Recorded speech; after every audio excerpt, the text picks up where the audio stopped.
Rapidinho. Ah, sim, claro.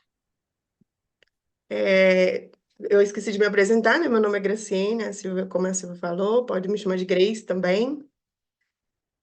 Então, hoje nós estamos aqui nesse segundo dia. Teremos então agora a apresentação.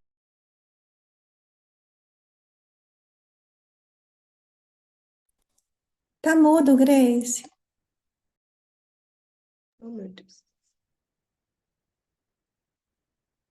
Então, teremos a apresentação da professora Daliene, que é graduada em nutrição pela Universidade Federal de Ouro Preto. Ela é mestre e doutora em fisiologia e farmacologia aqui pelo PGFSPar, né, pela UFMG. Atualmente é professora titular do Departamento de Nutrição da UFMG e coordenadora do grupo de pesquisa em imunometabolismo.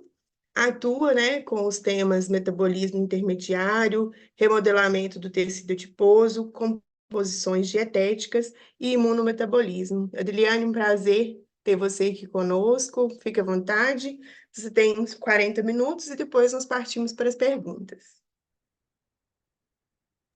Tá ótimo, Grace. Muito obrigada. É um prazer estar aqui com vocês. É sempre um prazer estar participando das atividades do programa de pós-graduação em Fisiologia e Farmacologia. Então, agradeço a comissão, e estendo, né, meus agradecimentos à professora Silvia, que me deu, né, a oportunidade de estar aqui compartilhando com vocês um pouquinho do que a gente tem trabalhado e muito nessa tentativa de fazer uma abordagem translacional das nossas pesquisas, né? O que que significaria isso?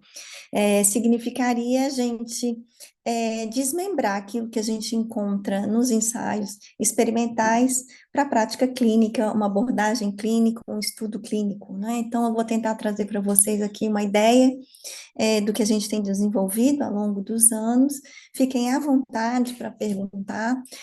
Eu vou trazer questões bem estabelecidas, mas vou também tentar fazer aqui um momento de reflexão daquilo que já se sabe para aquilo que ainda precisa ser respondido nessa área, né? É, deixa eu passar aqui, ver se está tudo certo. De repente ele não quis passar, agora ele passou. Então, como a Grace, né, ela já adiantou, eu sou coordenadora de um grupo de pesquisa que chama-se Imunometabolismo. E esse grupo, ele tenta entender a interrelação entre o sistema metabólico e o sistema imunológico. E essa interação, ela vem, de uma similaridade entre esses dois sistemas, muito baseado na capacidade de sobrevivência dos organismos. Então, a gente sabe que tanto a resistência ao jejum, como a habilidade para lidar com patógenos, faz os organismos eles se adaptarem aos desafios do meio ambiente, e isso leva à sobrevivência desses organismos. Então, não é estranho entendermos que tanto o sistema imunológico como o sistema imune, o sistema metabólico como o sistema imune, eles compartilham de moléculas, fatores de transcrição, hormônios, componentes bioativos, para vias semelhantes. Então, essa interação, ela é, dentro da sua complexidade, entendida como um desenvolvimento, uma evolução para que a gente lide melhor contra, né, ou em favor, talvez melhor dizendo assim, das adaptações que precisamos ter para os desafios do meio ambiente. E nesse sentido, a gente sabe, né, já é muito bem estabelecido que o emagrecimento, o jejum, a má nutrição, ela é relacionada com a imunodeficiência. Então, toda vez, né, que a gente tem a desnutrição, a gente tem uma susceptibilidade maior à infecção, alteração no sistema imune adaptativo e no sistema imune inato, que fazem com que o indivíduo tenha dificuldade em lidar, principalmente com agentes infecciosos. Por outro lado, a gente tem a obesidade, ou seja, uma situação de excesso de alimentação, excesso do acúmulo de gordura, que é o inverso da desnutrição, onde a gente também tem associado alterações no sistema imunológico, principalmente caracterizado por uma inflamação crônica de baixa intensidade. Ou seja, os extremos, eles não levam a uma adaptação adequada e há uma alteração imunológica neste contexto, fazendo com que a gente entenda que um peso normal, adequado, leva a uma resposta inflamatória também adequada. Apesar da gente saber que ainda a má nutrição, a desnutrição é um problema mundial, a gente tem hoje aproximadamente 9,8% da população mundial ainda em situação de subnutrição.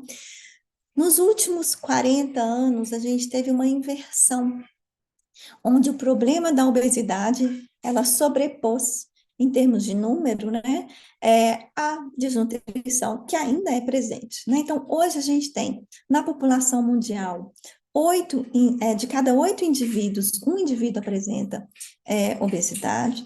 No Brasil, a gente tem 30% da nossa população com obesidade, ou seja, a cada 3 pessoas, uma apresenta obesidade, o que demonstra a importância e a gravidade, né, da evolução dessa doença mundialmente.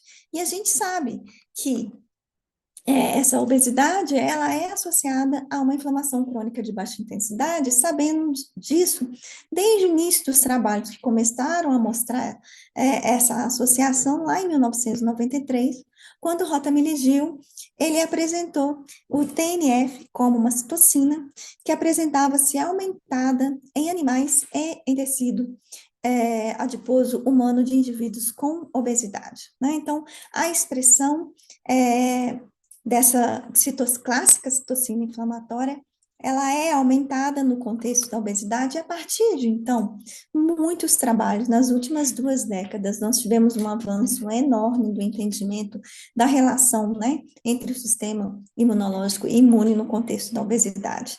E a gente hoje tem uma caracterização muito extensa de como ocorre esse processo. Então, a gente sabe que indivíduos, né, magros, no tecido adiposo de indivíduos magros, a gente tem proeminência de citocinas, moléculas mediadoras que geram uma resposta anti-inflamatória em detrimento daquelas pró-inflamatórias.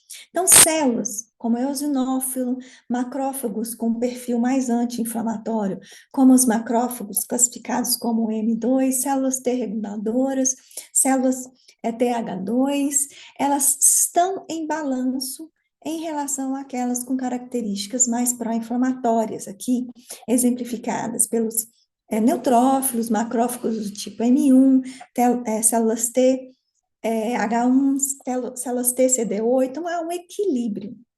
E esse equilíbrio entre essa população de células imunes no tecido adiposo contribui com a homeostase também energética.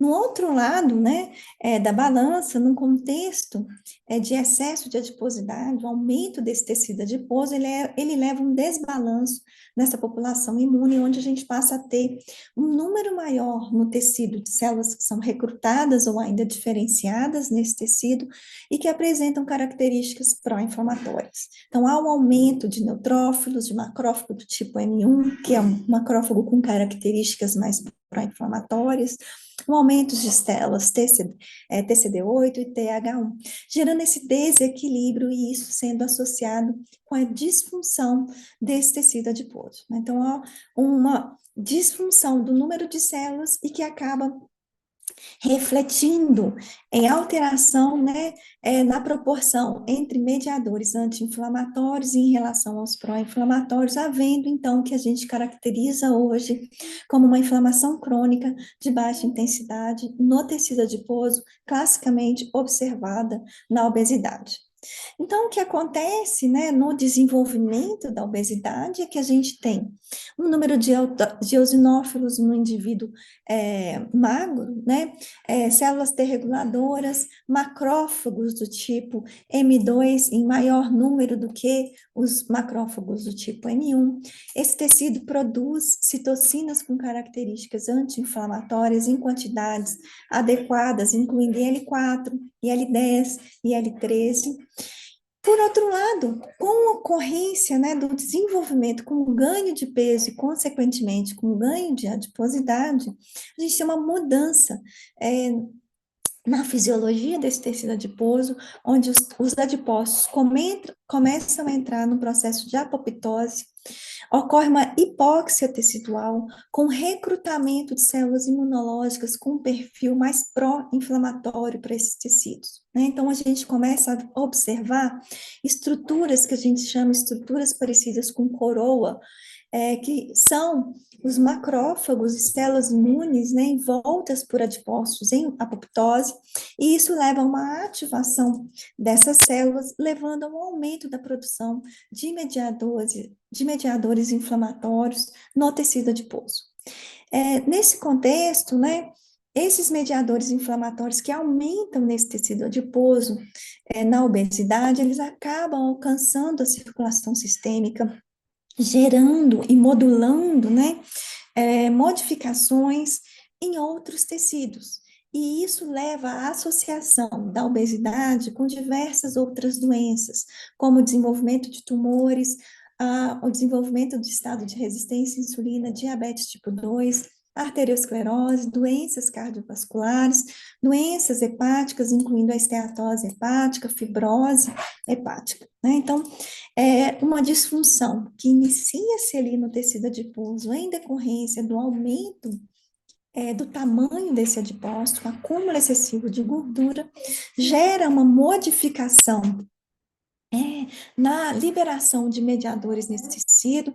Isso acontece, inclusive, porque há uma modificação da produção de adipocitocinas clássicas produzidas pelo tecido adiposo, incluindo a adiponectina, que há uma redução, a leptina, onde há um aumento, e isso vai modulando, inclusive, a resposta inflamatória, levando à produção exacerbada de determinados mediadores que acabam contribuindo com a sinalização desses mediadores inflamatórios em outros órgãos e tecidos, né, fora ali do contexto do tecido adiposo per si, influenciando no estado de saúde e doença do indivíduo.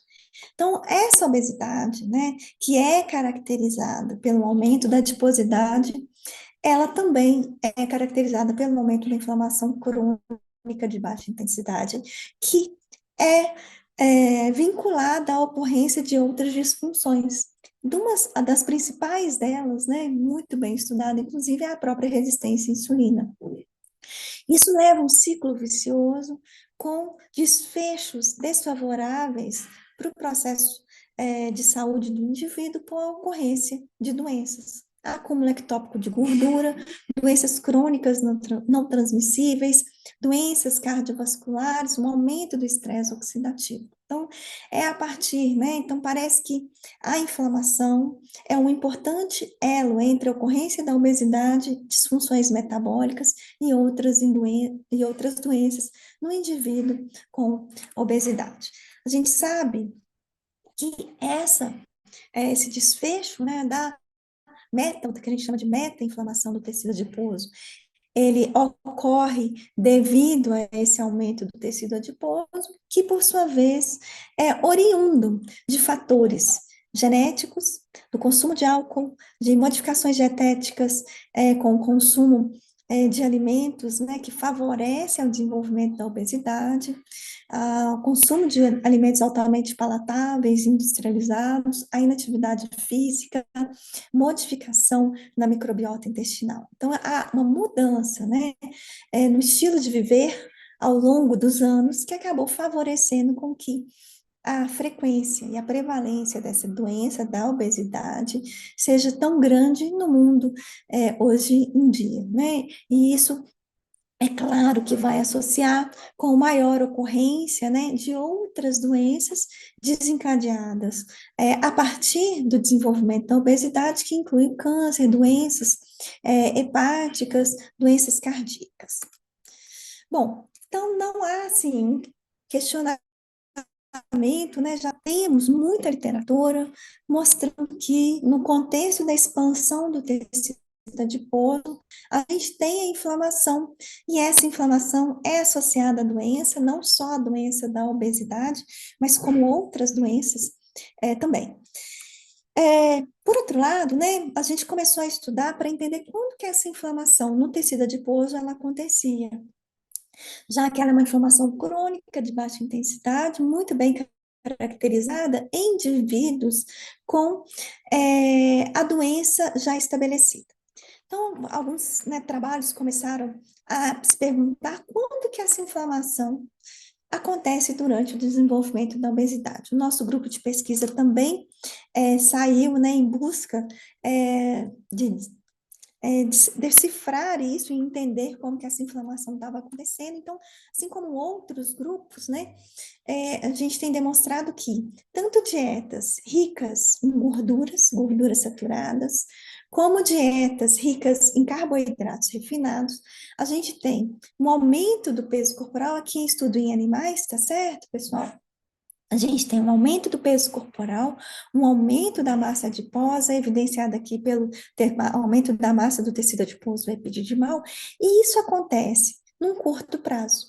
Isso acontece com 3 dias, uma semana, 2 semanas dessas dietas, elas já alteram esse padrão, né? E esse aumento do tecido adiposo, ele também culmina numa modificação do tamanho dos adipócitos. Então, esses adipócitos começam a ficar maiores, aumenta a proporção de adipócitos cada vez maiores, reduzindo a proporção daqueles adipócitos cada vez menores.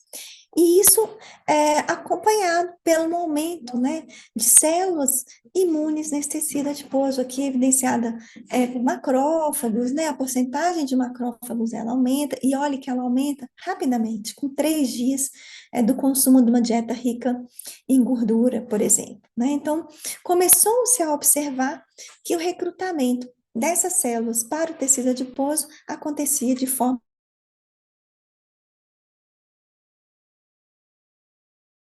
O nosso trabalho, né, um dos nossos trabalhos também evidenciou que se o consumo da dieta, ela acontece, um tipo de dieta que é normocalórica, mas com uma qualidade é, da dieta pior, ou seja, uma dieta rica em carboidratos refinados, que não é hipercalórica em relação à dieta controle, e que não leva a aumento no ganho de peso, independente disso, ela leva ao aumento da adiposidade. Então, mesmo que você coma a mesma caloria, é, do que outra dieta, que no caso do modelo animal, a qualidade da dieta vai determinar um aumento maior da adiposidade. Então, essa adiposidade ela aumenta num curto prazo, com 3 dias, com uma semana.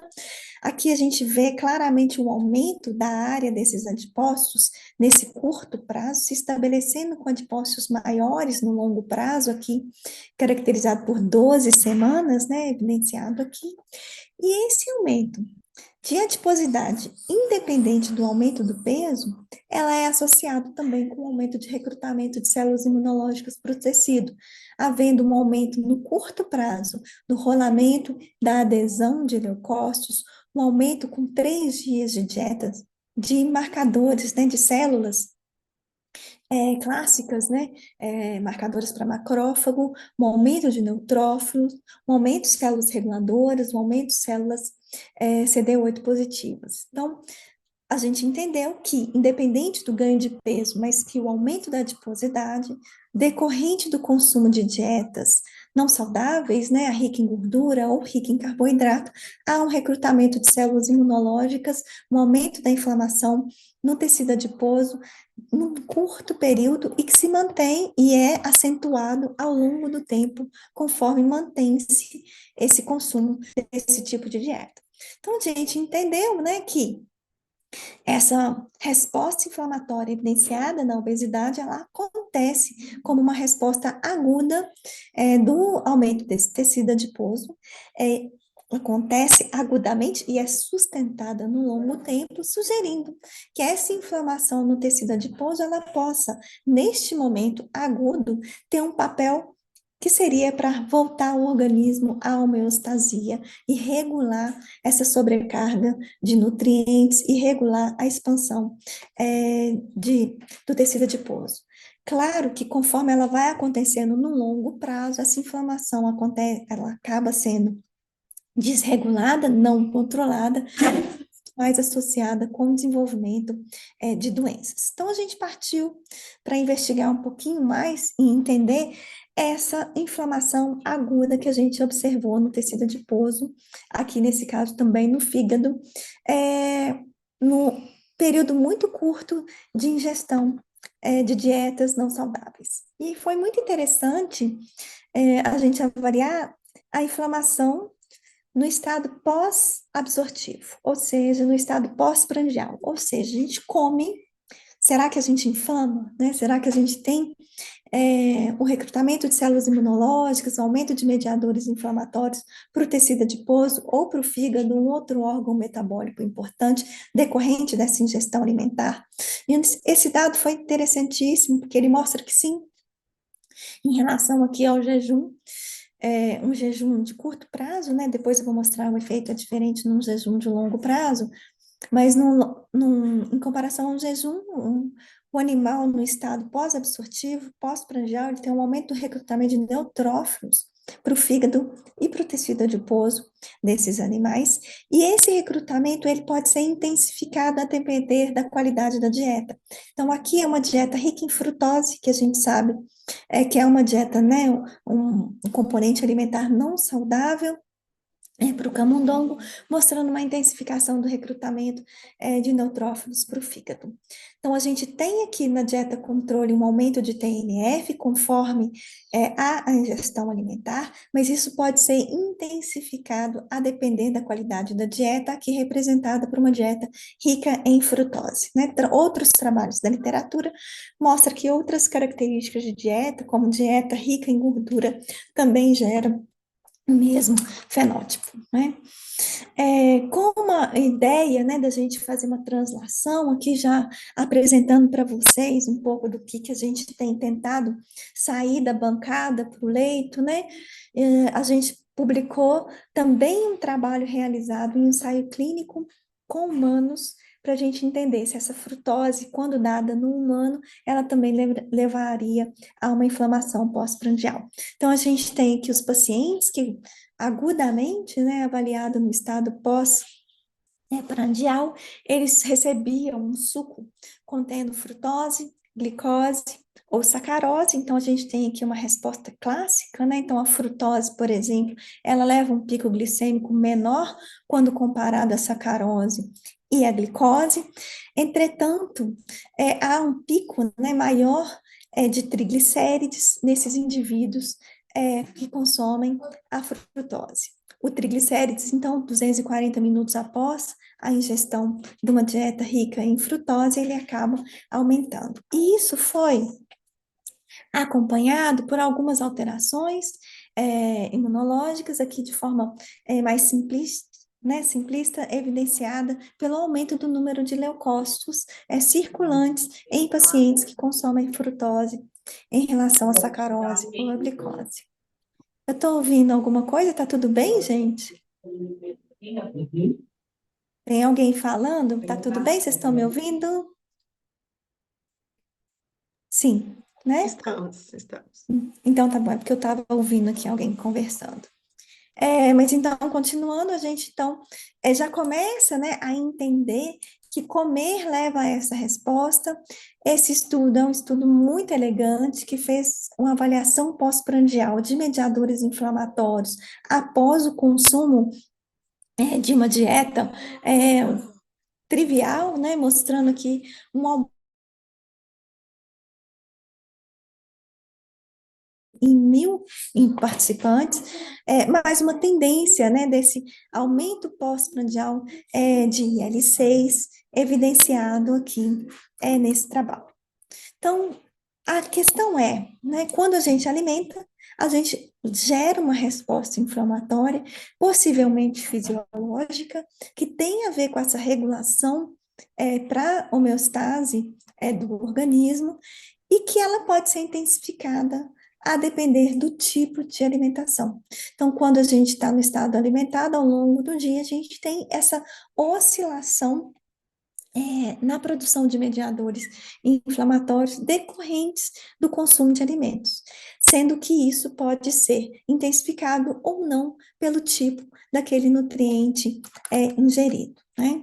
Então, essa inflamação, né, ela acontece agudamente após o início do desenvolvimento da obesidade e ela acontece regularmente também conforme a gente está no estado alimentado e no estado de jejum.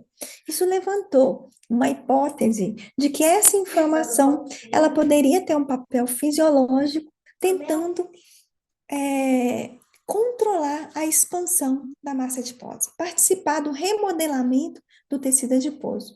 E por isso a gente resolveu voltar para entender como que essa resposta da inflamação, se ela era importante ou não para o desenvolvimento da obesidade, para esse controle da expansão da massa adiposa na obesidade. Nós começamos a tentar entender esse papel fisiológico da inflamação neste contexto, bloqueando algumas vias de sinalização, né? Então, aqui a gente tem um adipócito, a gente sabe que a mobilização de gordura desse adipócito, ela acontece de forma canônica aqui, onde a gente tem um estímulo simpático, aumentando, né, ativando receptores beta-adrenérgicos, beta-3, aumentando AMP cíclico e ativando proteínas, enzimas lipolíticas, dentre elas a monoacilglicerol, a lipase de ácidos graxos, a TGL, e a lipase hormônio sensível. Então, havendo essa ativação do sistema nervoso simpático, a gente tem a ativação dessas células, dessas enzimas lipolíticas que vão hidrolisar o triacilglicerol armazenado nesse adipócito, liberando, então, ácidos graxos e glicerol.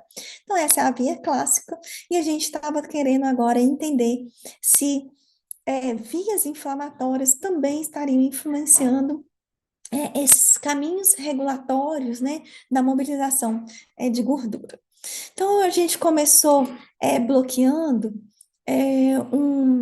utilizando um animal nocaute para o receptor do fator de ativação plaquetária, e esse animal a gente já conhecia a característica dele, então o fato dele ser nocaute por o PAF, né, a gente chama ele de receptor do PAF, ele era hiporresponsivo a estímulos inflamatórios, então a gente começou a entender como que esse animal ele responderia quando estimulado com alguma dieta e observar esse desenvolvimento da obesidade. Então, de forma muito interessante, primeiro a gente trabalhou com uma dieta rica em carboidrato, que, como eu já tinha demonstrado anteriormente, ela não leva a um aumento de peso corporal por si só, né? Ela leva a um aumento de adiposidade, certo? E de forma muito curiosa, quando o animal era nocaute, não tinha, né, a via de sinalização desse PAF, a gente começava a ter, com essa dieta, esse animal respondendo, aumentando o peso. E ele não só aumentava o peso, como ele aumentava muito mais o tecido adiposo, ou seja, a adiposidade. Então, aqui vocês vejam o tecido adiposo epididimal de um animal alimentado com uma dieta rica em carboidrato, um animal controle, e quando ele é nocaute para o receptor do PAF. Então, havia uma expansão desse tecido adiposo decorrente dessa ausência dessa via de sinalização inflamatória. Mais recentemente, a gente, por meio da utilização de modelos de quimera, a gente entendeu que parece que é a ausência dessa via de sinalização em adipócitos que medeia essa falta de regulação da expansão exacerbada do tecido adiposo. Mas mais do que isso, nesse trabalho a gente utilizou de tecido adiposo humano de pacientes com obesidade grave, que seriam, né, submetidos à cirurgia bariátrica, e a gente viu que, primeiro, adipócitos e células do estroma vascular tanto do tecido adiposo subcutâneo como o mental, eles expressam o receptor do PAF, né? Então, é uma via de sinalização presente em humanos, no tecido adiposo humanos, e que, conforme aumentava-se, né, a expressão desse receptor do PAF, o peso corporal desses pacientes era menor. Isso refletia para o peso, para o índice de massa corporal e também para a quantidade de gordura corporal. Ou seja, aqueles indivíduos por mais que eles fossem, né, já apresentassem obesidade, os que eram apresentavam obesidade mais intensa, né, eram aqueles que tinham uma expressão menor do tecido adiposo, da expressão do PAF no tecido adiposo, ou mental e subcutâneo desses pacientes. Indo um pouquinho adiante para tentar, né, aqui então a gente mostrou que parece que a via de sinalização do PAF é um mediador importante desse remodelamento do tecido adiposo, controle da expansão exacerbada. A gente foi também investigar uma outra via clássica, que é a via do TNF-alfa.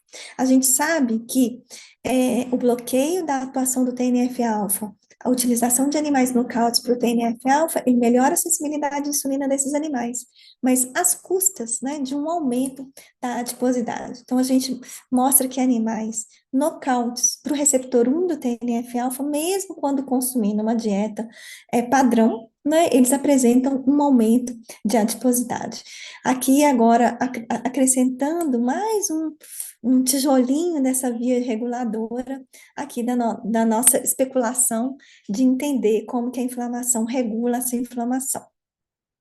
Então, a gente tem aqui o PAF, o TNF envolvido nisso, e a nossa avaliação foi na via é, dos inflamassomas, né? Então, a gente trabalhou com animal nocaute para o IL-18, e esses animais nocautes para o IL, para a via do IL-18, né, ele também apresentava um aumento exacerbado de obesidade quando ele era nocaute.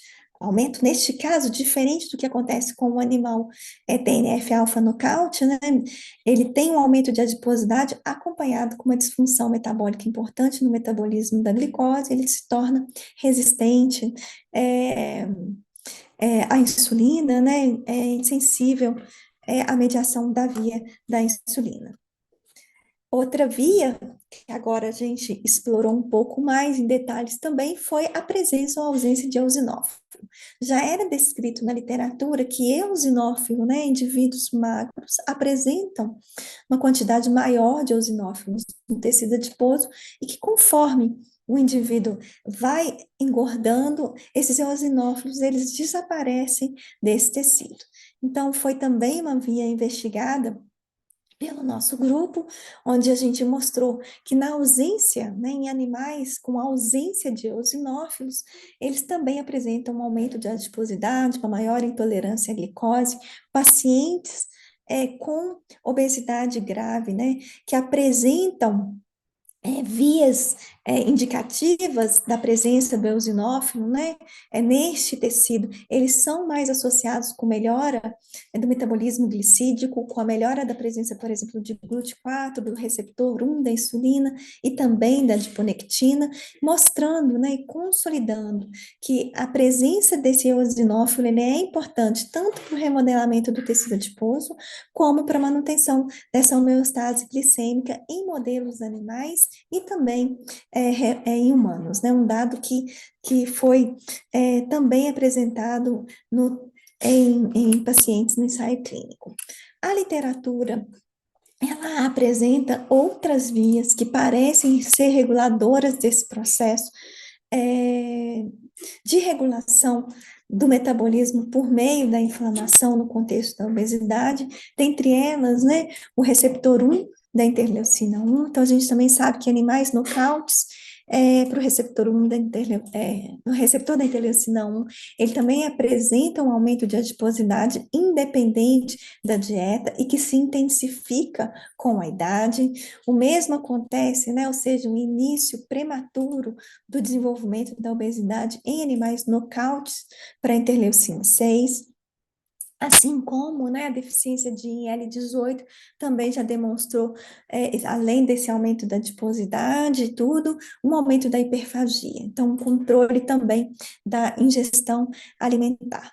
Isso nos faz, né, começar a entender que a inflamação, neste contexto, estado alimentado e jejum, ela ocorre como um mecanismo, mais um mecanismo de manutenção da homeostase, e isso é fisiológico, né? Então, a manutenção de um peso corporal adequado, de uma adiposidade adequada, ela é acompanhada também com esses ciclos de sinalização inflamatória no tecido adiposo e que está associado com manutenção dessa adiposidade num contexto de normalidade. Por outro lado, conforme a hiperalimentação, mudança do hábito alimentar, essa adiposidade ela vai aumentando, essa inflamação se intensifica e isso acaba gerando uma resposta agora patológica e que leva a uma depreciação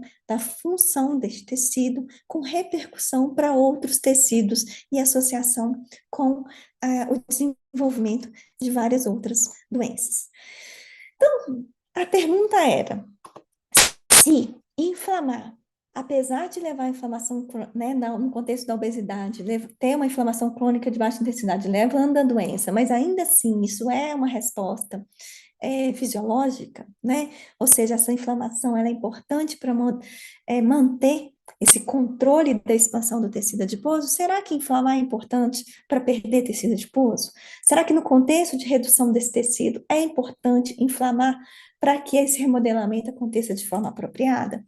Então, alguns trabalhos já tinham demonstrado que, num contexto de um jejum de longo prazo, 24 horas de jejum, ocorre aumento de ácidos graxos e um recrutamento de macrófagos para esse tecido, né, que é um estudo clássico do Ferrante mostrando o aumento de macrófagos em animais que fizeram jejum durante 24 horas. Nós quisemos aprofundar um pouquinho mais para entender essa via reguladora aqui agora, num contexto agora de jejum.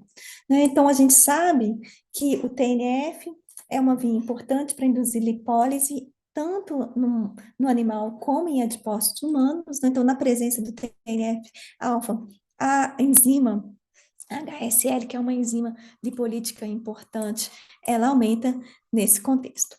E para isso, então, um dos trabalhos, né, que a gente ainda, né, estamos publicando ele ainda, então ele é um pouquinho mais fresco, ele mostra o seguinte: se a gente tirar a via de sinalização do receptor 1 do TNF-alfa, será que esse animal, num contexto de jejum de 24 horas, com indução de perda de adiposidade, ele vai conseguir gerar essa resposta? O que a gente mostra aqui é que não. Então, um animal controle, ele, num jejum de 24 horas, ele perde tecido adiposo, a área do adipócito dele diminui bastante, né? Isso no tecido adiposo epididimal, mas quando esse animal ele é nocaute para o receptor 1 do TNF-alfa, a gente perde essa resposta de perda de adiposidade nestes animais. Isso acontece tanto no tecido epididimal como no tecido adiposo subcutâneo.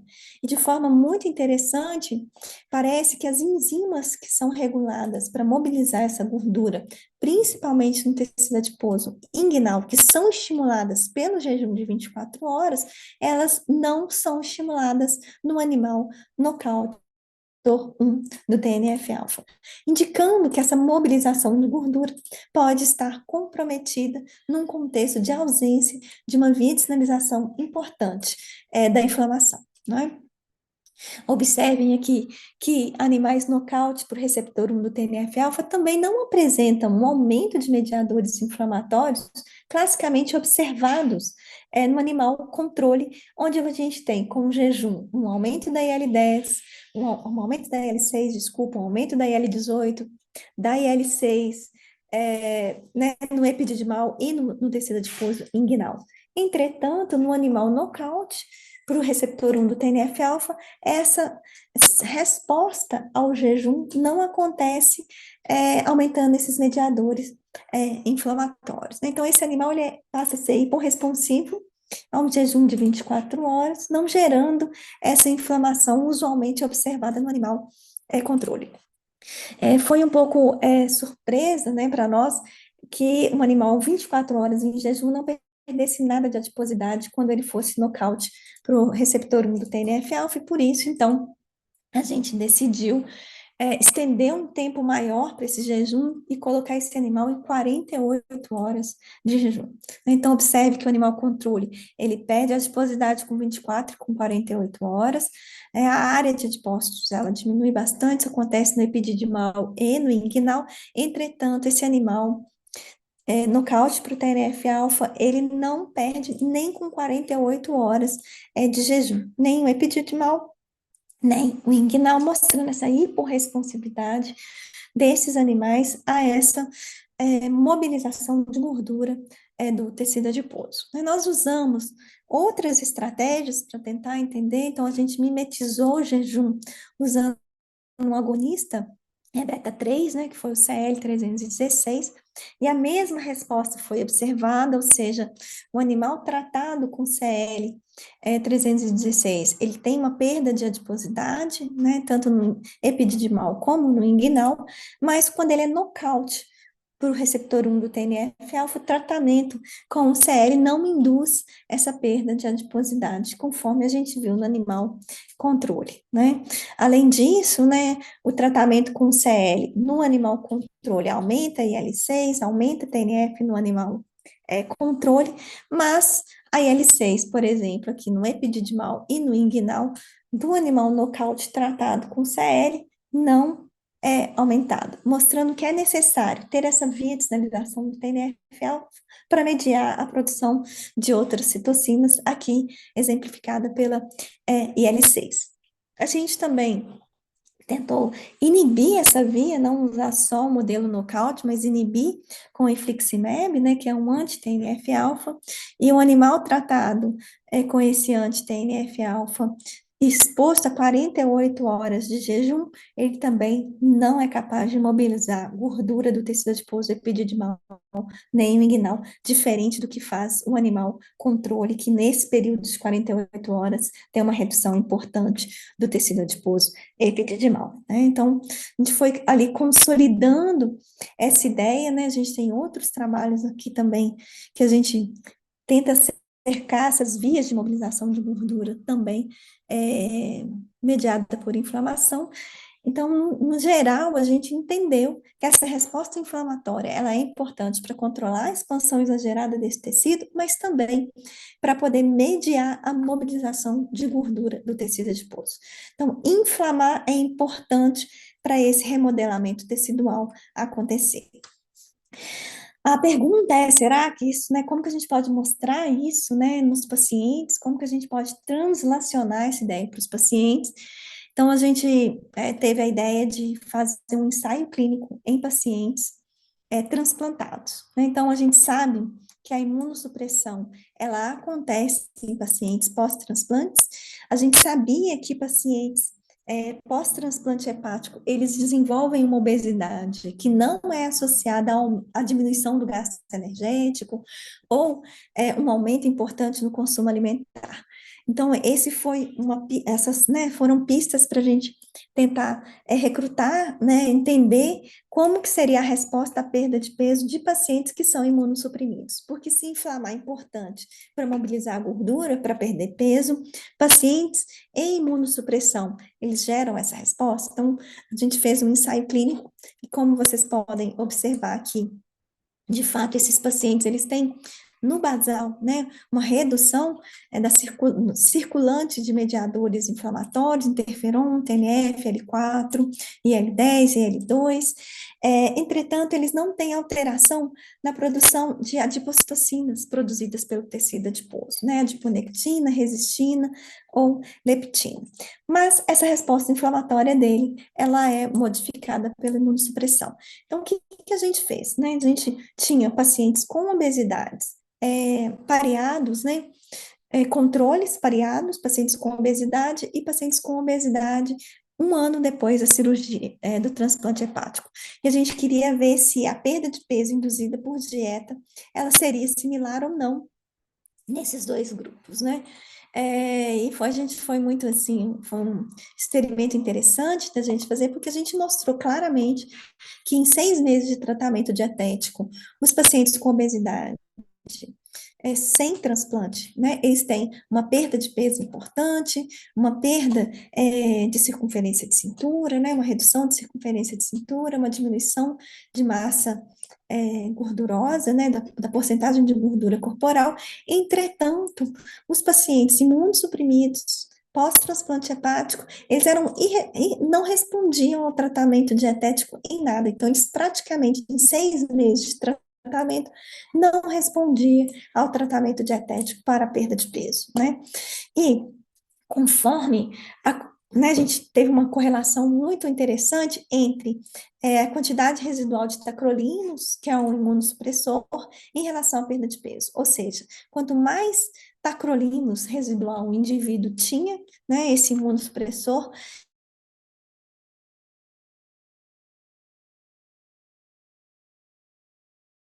eles são hiporresponsivos ao tratamento dietético e a gente entende que essa hiporresponsividade ela pode ser associada a essa não resposta inflamatória desse indivíduo ao processo de perda de peso. Aqui é o delta de modificação de algumas citocinas ao longo do tempo nos pacientes controle ou com transplante hepático. Então, os pacientes controle, né, eles foram diminuindo, tiveram uma diminuição importante de vários mediadores inflamatórios decorrente do tratamento dietético, o que não aconteceu com os pacientes pós-transplante hepático, né?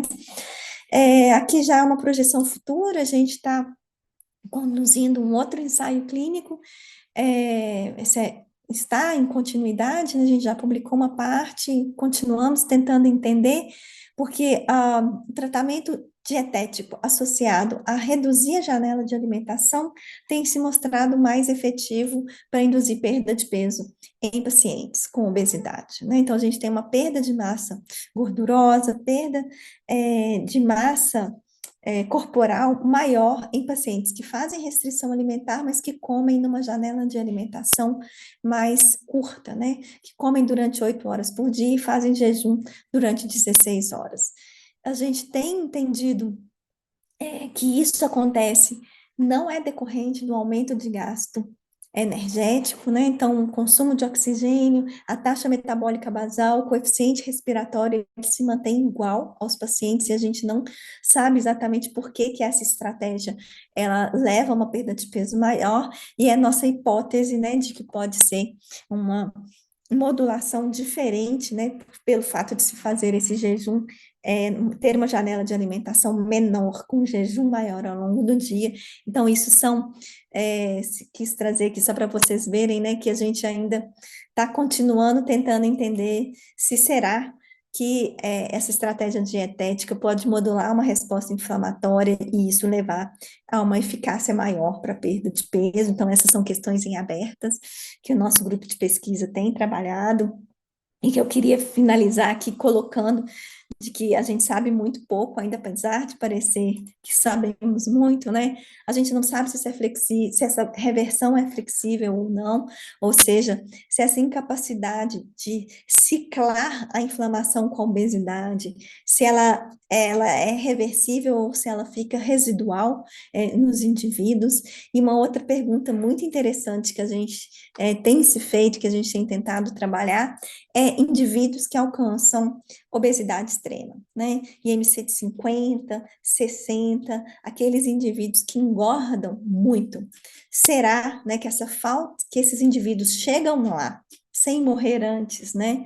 Será que eles chegam lá porque eles não geram uma resposta inflamatória e isso leva a uma expansão exagerada desse tecido, de modo que ele consiga, né, desenvolver uma doença crônica de longo prazo, alcançando quantidades de gordura corporal impressivelmente, assim, enormes, né?